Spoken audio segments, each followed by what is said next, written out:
Hey teman-teman, saya mau cerita karena saya pengen ketawa dengerin cerita Om Ian tadi malam. Dia bilang di Indonesia itu dan di Asia mungkin pada umumnya kalau perempuan itu pada ngelayani lelaki gitu. Om Ian cerita sama nyonyanya, dia bilang di Asia itu di Indonesia ada teman saya Karda itu katanya di Indonesia dibilang kalau wanita itu harus melayani lelaki. Beliau cerita ke istrinya dan kata nyonyanya dickhead katanya. Tolol katanya. Iya, buat saya lucu banget. Begini loh, kalau buat saya lucu kenapa? Karena Om Ian tidak menjelaskan secara detail gitu, secara panjang lebar, secara jelas. Kalau segala sesuatu itu kalau disampaikannya sepihak itu bisa salah mengerti. Itulah kenapa saya ngos-ngosan habis usap. Itulah kenapa saya jelaskan bahwa kalau informasi yang tidak lengkap itu adalah dusta. Misalnya begini, kayak waktu dulu juga saya ada katanya orang bisa nerbangin drone 10 km katanya, padahal dia sendiri terbangnya cuma 200 meter. Apakah itu informasi yang bertanggung jawab? Menurut saya enggak. Informasi yang bertanggung jawab itu harus lengkap. Jadi ketika kita mengatakan ini bisa terbang 10 km, maka baterainya harus dijelaskan, receivernya harus dijelaskan, Google-nya apa, antenanya apa, begitu. Informasi itu harus lengkap, baru bisa diterima dengan jelas dan tanpa ada mispersepsi begitu. Di video ini saya juga bukan mengklarifikasi, tapi menjelaskan. Anda mau menerima dijelaskan sih monggo, mau enggak juga silakan, nggak masalah gitu. Karena saya tahu sih karakter mayoritas manusia pada saat ini senangnya yang singkat-singkat, padahal kayak TikTok kayak gitu kan, yang 15 detikan. Tapi dengan informasi yang cuma segitu nggak mungkin, menurut saya impossible itu suatu informasi bisa diterima dengan utuh. Di video ini saya mau menjelaskan ada dua hal juga yang membuat hidup kita bisa senang. Kalau teman-teman siap, silahkan duduk, resapi baik-baik, kita mulai.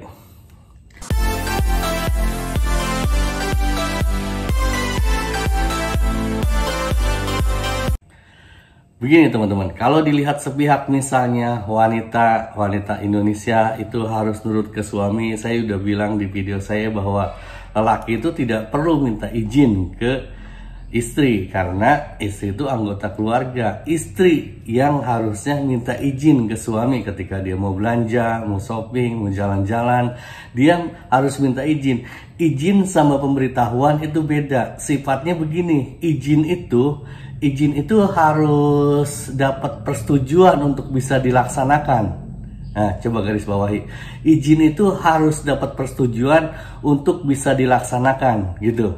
Kalau pemberitahuan, saya beritahu mau diizinkan mau enggak, saya tetap pergi, tetap melakukan sesuatu, gitu. Ya, saya contohkan yang udah-udah misalnya ketika istri minta izin mau ke pasar, itu izinnya sebelum berangkat, bukan ketika sampai ke pasar baru nelpon. Pak, izin saya ke pasar. Kamu di mana? Di pasar. Itu pemberitahuan gitu loh. Beda itu. Pahami itu bedanya gitu. Susah banget kadang-kadang kita suka membedakan itu.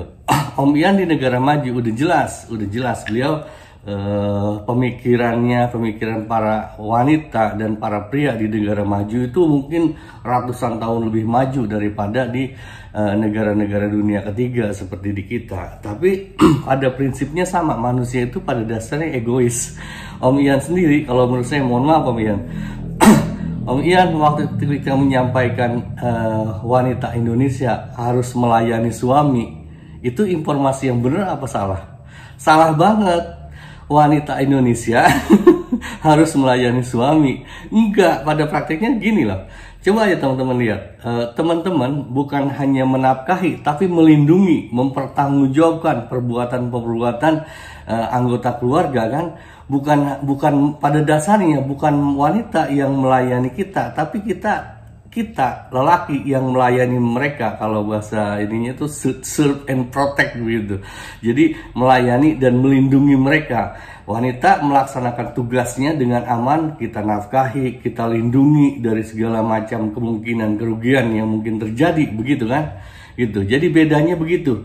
Kalau lelaki itu bertanggung jawab, wanita tuh nggak perlu tanggung jawab loh. Tanggung jawab itu jadi tanggung jawab lelaki sepanjang banyak tanggung jawab suami sepanjang apa yang dilakukannya itu atas persetujuan suaminya begitu. Kalau istri itu melaksanakan tugasnya dengan kesetiaan. Itulah kenapa saya menggarisbawakan gampangnya kalau lelaki itu harus tanggung jawab, kalau perempuan itu harus setia. Perempuan itu tidak bisa tawar. Kesetiaan itu tidak bisa ditawar. Nggak ada kesetiaan paruh waktu, part time loyalty, nggak ada itu. Jadi ketika wanita loyal ke suaminya, maka dia dijamin surga begitu. Terus ada dua hal yang membuat kita happy, yang inti video ini pengen saya sampaikan. Yang pertama itu orang yang membuat kita happy.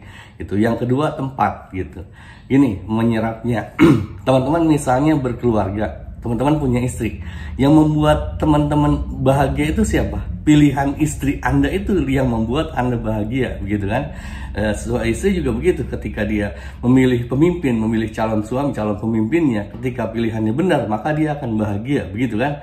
Jadi orangnya yang pertama, kalau di rumah begitu. Kemudian kayak di tempat bekerja, sebenarnya teman-teman apa yang paling utama itu uang.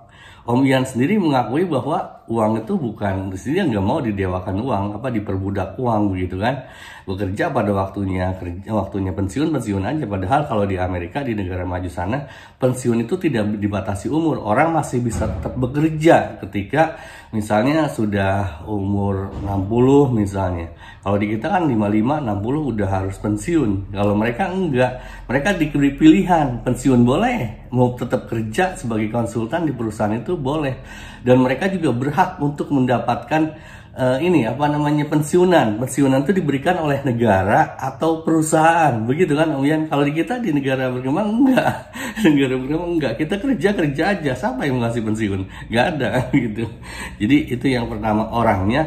Yang kedua tempat. Coba teman-teman perhatikan. Teman-teman misalnya kayak saya sendiri merasa Indonesia itu sangat indah. Saya kemana-mana indah gitu. Tapi keindahan yang saya dapatkan itu nggak ada artinya kalau saya tidak sharing dengan orang di samping saya, apakah misalnya istri, anak gitu kan, teman-teman. Itu kebahagiaan kita menjadi sempurna dalam tanda kutip ketika kita mendapatkan tempat yang indah dan bersama orang yang cocok, yang sesuai dengan kita, begitu kan?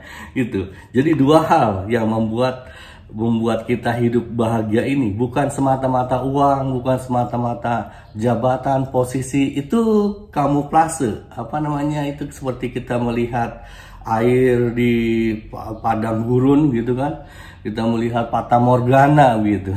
Itu yang utama, itu yang dua hal itu. Yang pertama itu orangnya, yang kedua itu tempatnya. Dua hal itu aja yang bisa membuat kita bahagia.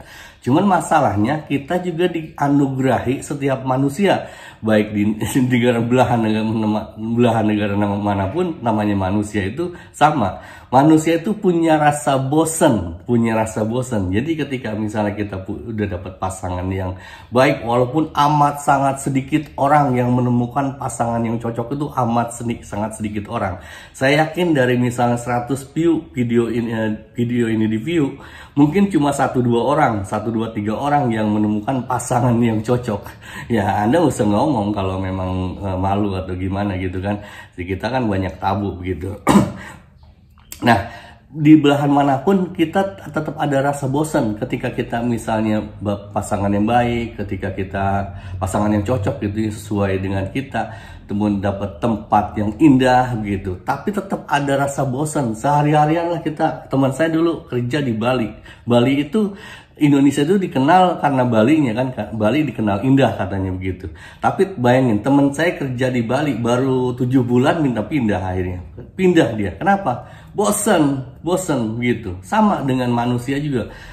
Saya sama Om Ian, saya seneng banget gitu. Tapi apa sehari-hari misalnya saya 24 jam ngobrol sama Om Ian, apa kita nggak perlu relaksasi? Itulah perlunya hobi gitu. Kayak saya hobi ini sangat mendukung untuk hubungan saya dengan keluarga saya, pekerjaan saya, produktivitas saya. Ini sangat mendukung. Jadi sambil saya sambil saya berteman dengan mereka, berteman dengan Om Ian, saya bisa terbang gitu. Kalau sekarang saya mungkin lagi nggak kemana-mana, ya saya terbang pakai micin aja, begitu teman-teman.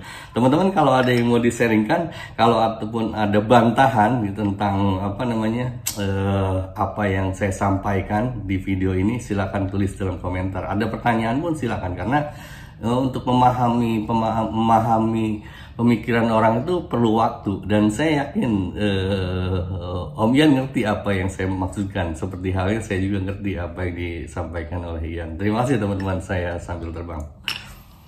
Ini saya sambil terbangkan drone micin ya.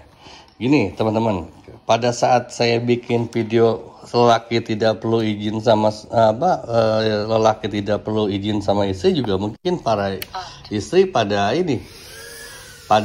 khawatir, waduh, terus suami saya main drone nggak izin sama saya. Memang nggak perlu, karena gini, kalau lelaki yang bertanggung jawab, dia ketika penghasilannya nggak cukup, maka dia nggak akan main drone gitu loh. Dia akan main drone hanya ketika penghasilannya udah cukup. Kalau penghasilannya nggak cukup, ya dia akan memprioritaskan tugas utamanya, yaitu menafkahi keluarganya. Itu tugas utama dia, begitu loh. Kalau lelaki yang nggak bertanggung jawab kan gitu, maksudnya ininya dia belum menunaikan tugasnya, tapi dia melaksanakan kegiatan-kegiatan yang lain yang di luar tugas dia gitu loh. Itu bedanya. Saya secara pribadi amat sangat menghormati wanita, begitu, amat sangat, karena saya dilahirkan oleh wanita. Saya tahu kalau saya aja misalnya jadi cewek harus melahirkan anak, buset, kayak saya melahirkan mungkin modar kayaknya, karena saya stresan. Jadi saya amat sangat menghormati para ladies, para wanita itu sangat saya hormati. Kalau menurut pandangan saya adalah lelaki yang tidak bertanggung jawab, misalnya dia tidak melakukan sesuatu kewajibannya yang menjadi kewajibannya, begitu loh. Kewajiban itu harus ditunaikan dulu, baru dia mengerjakan hal-hal yang lain, kira-kira begitu. Jadi kekhawatiran itu kalau teman-teman memahaminya dengan benar, tidak perlu terjadi. Kayak Om Ian cerita misalnya, waduh, nyonyanya di Indonesia begini, perempuan tuh harus tunduk ke lelaki. Ya harus tunduk, gimana nggak enak jadi perempuan. Kalau menurut pandangan saya ya, kayak saya, istri saya ya, dia di rumah ya, coba lihat aja di rumah dia habis misalnya nganter anak, setelah mengerjakan tugasnya, dia bisa tidur, dia bisa jalan-jalan sama teman-temannya, dan itu saya bebaskan, nggak ada saya ngelarang-larang, silakan aja, karena dia tahu mana yang baik, mana yang tidak, begitu loh. Kalau cerita Om Ian, justru saya kalau dengerin cerita Om Ian, saya malah ketawa. Saya seumur umur sampai saya seumur 50 tahun begini, saya belum pernah disupirin sama istri saya yang nyupirin istri saya. Istri saya beliin mobil juga, beliin motor, dan dia kemana-mana saya yang nganterin kalau dia mau, begitu. Bukan saya disupirin sama istri saya, itu kebalik gitu. Jadi pemahamannya menurut saya ngaco itu. Apa yang Om Ian sampaikan, tolong kalau menyampaikan sesuatu itu yang lengkap, jangan sepotong-sepotong Om Ian.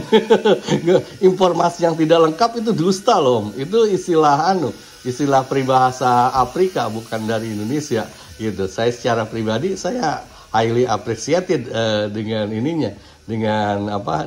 sharing-sharingnya, karena kalau di negara maju jelas kehidupan bernegara bersosialnya jauh lebih maju daripada kita. Tapi mohon informasinya itu yang lengkap gitu, karena informasi yang tidak lengkap itu dusta, kayak politisi. Aduh, enggak. Ya pada dasarnya semua manusia itu kan makhluk politik ya. Katanya dari kecil kita udah berpolitik. Anak-anak udah secara umum dia dari kecil, dari bayi juga pengen ini. Politik itu kan melakukan sesuatu, memanage orang untuk melakukan apa yang diinginkannya, begitu. Wah, ini saya udah lowbat, saya turun sini. Jadi makhluk manusia itu memang makhluk politik. Dari kecil, dari bayi kita pengen makan, nangis biar ada yang ngasih makan. BAB, biar ada yang nyebokin. Terus sampai gede juga ibu-ibu, para ladies banyak yang bahasanya bahasa-bahasa politis. Termasuk lelaki juga banyak yang bahasanya politis. Pengen nanyanya kemana, pengennya kemana, nanyanya kemana gitu kira-kira. Terima kasih teman-teman, silakan tulis komentar. Terima kasih sekali lagi, jaga kesehatan, awesome.